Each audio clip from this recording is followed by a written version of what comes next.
എത്ര വേഗത്തിലാണ് ഈ മെട്രോ റെയിലിന്റെ പണി തീർന്നത്.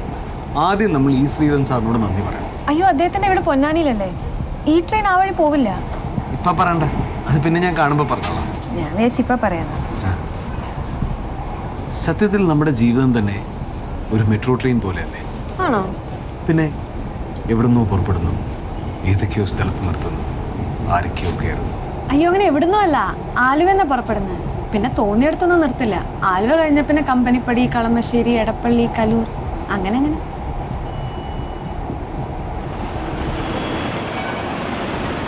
പല ദിവസങ്ങളായി ഞാൻ ഉറങ്ങിയിട്ട്. എന്തു പറ്റി?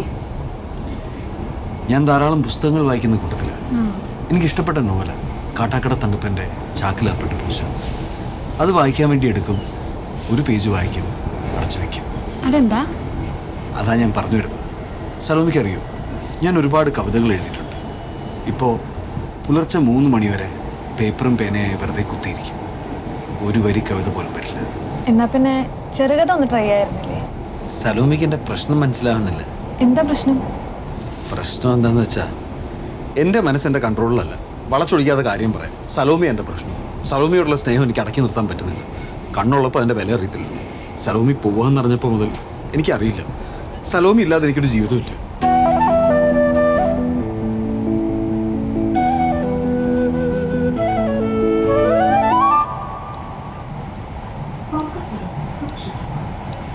ഇതിങ്ങനെയല്ലാതെ എങ്ങനെ പറയണമെന്ന് എനിക്ക് അറിഞ്ഞുകൂടാ. ഇപ്പോഴെങ്കിലും പറയാൻ തോന്നിയല്ലോ. സത്യം പറഞ്ഞാൽ യാത്ര പറയാൻ ഞാൻ വേറെ ആരുടെ അടുത്തും പോയിട്ടില്ല. മുമ്പ് ഓരോ തവണ കാണുമ്പോഴും എന്നെ ഇഷ്ടമാണെന്നൊരു വാക്ക് പ്രകാശം പറയുമെന്ന് ഞാൻ ആഗ്രഹിച്ചിട്ടുണ്ട്. അറിയോ? പ്രകാശനല്ല, Akash. PR Akash. Sorry. No problem. Jetzt lernen wir perfekt. Was haben Sie gestern gemacht? Sagen Sie. Was haben Sie gestern gemacht? Sehr gut. Was haben Sie gestern gemacht?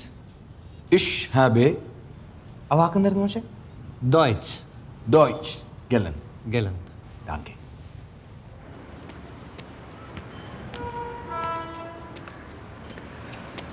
Wie geht's dir, Mr. Gopal? അല്ലയോ ഗോപാൽജി, താങ്കൾക്ക് സുഖം തന്നെയല്ലേ? ജർമ്മനാ. വി ഗെറ്റ്സ് ഡിയർ. അപ്പൊ നീ ഒരുങ്ങി തന്നെ ഇറങ്ങിയിരിക്കുകയാണല്ലേ? പിന്നല്ലാതെ. ഇങ്ങോട്ടാ അസുഖം കൊണ്ട് കൊടുത്തോണ്ട്. ഒരു കല്യാണമുണ്ട്, ഭാര്യയുടെ ബന്ധുവിൻ്റെ. പിന്നെ നിന്റെ ജർമ്മൻ ഭാഷയൊക്കെ ഓക്കെ, പക്ഷേ വിസ കിട്ടാൻ വേറെ ഉണ്ടല്ലോ കടമ്പകൾ. നല്ലോണം കാശ് ചിലവാകും. വിസ സംഘടിപ്പിക്കാൻ പറ്റിയ ആളെ കണ്ടു കിട്ടണം. അതൊന്നും ഇല്ലാതെ തന്നെ ജർമ്മനിയിലേക്ക് പറക്കാനുള്ള വഴി ഞാൻ കണ്ടെത്തി കഴിഞ്ഞു ഗോപാൽജി. എങ്ങനെ? Nurse, husband visa. ഇത്ര പെട്ടെന്ന് എങ്ങനെയാടാ അങ്ങനെ ഒരു നേഴ്സ്? പഠിക്കുമ്പോൾ ഉള്ള പരിചയം, പിന്നെ വിട്ടുകളഞ്ഞതായിരുന്നു. അവൾക്കിപ്പോൾ ജർമ്മനി ജോലി കിട്ടി. അത് വീണ്ടും വലിയിട്ട് പിടിച്ചു. അപ്പം നീ അവളെ കിട്ടുമോ? കെട്ടും. പക്ഷെ ജർമ്മനി എത്തിക്കഴിഞ്ഞാൽ ആ കെട്ട് ഞാൻ അഴിക്കും. എങ്ങനെ? അല്ല, അവിടെ ജോലിയായി കഴിഞ്ഞാൽ എന്തെങ്കിലും കാരണം പറഞ്ഞ് തീ നിങ്ങൾ വരും. പിന്നെ നാട്ടിൽ വന്നിട്ട് അന്തസ്സുള്ളൊരു കുടുംബത്തിൽ നിന്ന് മണി പോലൊരു പെണ്ണ് വേറെ കിട്ടാമല്ലോ. അച്യുതൻ മാഷിൻ്റെ മോൻ തന്നെയാണോ നീ? ഗോപാൽജി, ദൈവം മനുഷ്യന് ബുദ്ധി നൽകിയിരിക്കുന്നത് അത് സന്ദർഭത്തിനനുസരിച്ച് പ്രയോഗിക്കാം. അച്ഛനിടയ്ക്കിടയ്ക്ക് പറയാറുണ്ടല്ലോ, ലക്ഷ്യമാണ് പ്രധാന മാർഗമല്ല. ഒരു ജോലിക്ക് വേണ്ടി ആരെ വേണമെങ്കിലും വഞ്ചിച്ചോ എന്നാണോ അതിൻ്റെ അർത്ഥം? ഇതിലെന്ത് വഞ്ചന? യൂറോപ്യൻ രാജ്യങ്ങളിലൊക്കെ നിസ്സാര സംഭവം അത്. രാവിലെ കല്യാണം, വൈകിട്ട് ഡൈവോഴ്സ്, ഇത്രേ ഉള്ളൂ.